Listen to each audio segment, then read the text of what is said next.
ילדות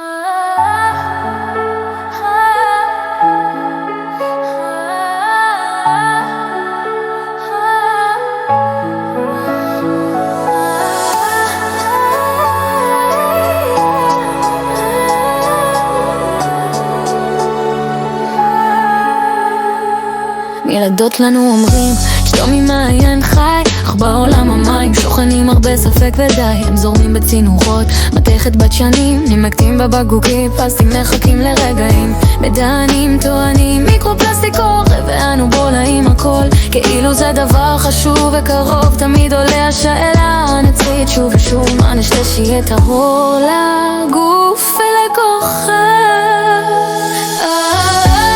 אל תאמינו למודעות ברשת או במים אלו כדי להתגאות. ראה המסוכנים הם אלה הזורמים מהברז והמים שעבור סימון, הם שמרכיבים הבירה לא רק בשביל הקשות בשם התואר. הם עברו סינון, עברו שכבה אחר שבעה שמרים.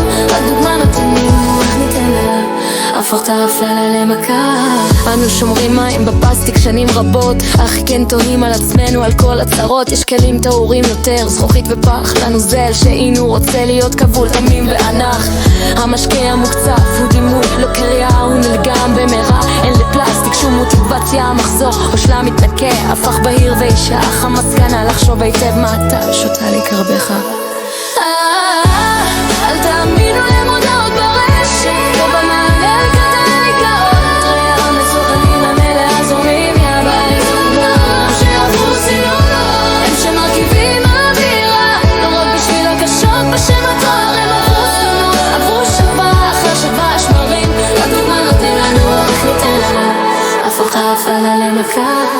אז זכור ידיד את העיקרון הפשוט, כל משקה דורש ניקיון, לא רק הסכימה בירה היא רק מטאפורה, דרך קלה איך לטהר מים לא בהשקיעים במשנה. כן, כן, כן, כן, מזיקים המים המזומים וריקים השנוסים בקרבם.